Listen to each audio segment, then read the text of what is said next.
if you don't already know the name Christopher Nolan, I don't know what you're doing. You should. I just don't know. He is a writer-director responsible for some of the greatest movies of the 21st century. We film geeks love him because he has a deep affection for visual effects, but also knows how to tell a complex yet entertaining and engaging story. So, if anyone not all that familiar with his style watches his latest movie Dunkirk, they might just see it as a pretty good war movie. For a fan like me, however, my expectations simultaneously made Dunkirk one of the most exciting and most disappointing movies of the year. Alright, let's do this thing. This is the flat-out truth on Dunkirk. The story is of the British Army in the midst of World War II as they attempt to escape France via the English Channel in order to evade the advancing German army. The narrative has 3 distinct interwoven stories, jumping between land, air, and sea. This movie is the height of Nolan's intricate and obsessively meticulous craftsmanship. He lets the camera and characters' actions do the talking, instead of spoon-feeding the audience information. And there's not a single shot in this movie that is not 100% convincing.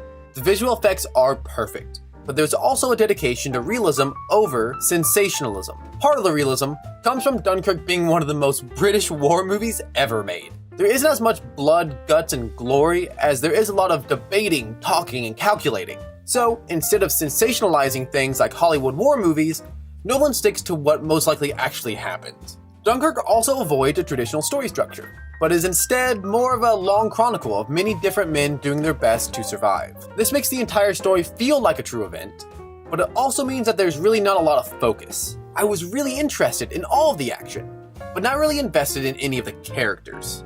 Every time I would start to gain some sort of emotional connection, it would then cut to a different storyline. And without likable or interesting characters, just about any movie would begin to fall apart.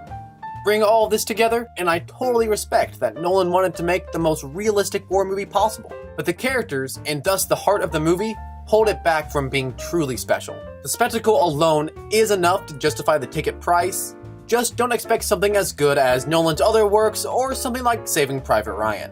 I recommend seeing Dunkirk in theaters if you're a fan of Christopher Nolan, or if you're looking for a unique war movie. I give Dunkirk a passing grade, but Nolan needs to think a little bit more with his heart and a little bit less with his head next time.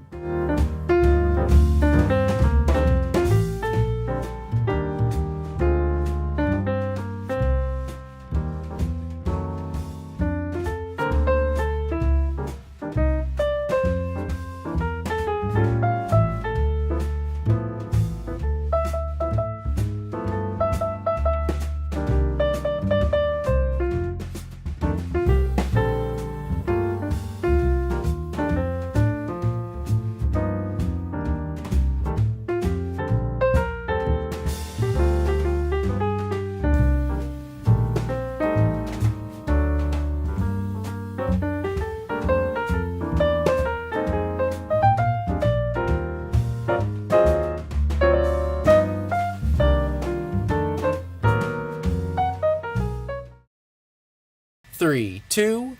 The narrative has 3, 2. The narrative 3, 2. Part of the realism. There isn't as much blood, glut. 3, 2. But there was also a 3, 2. So instead of sensation. So instead of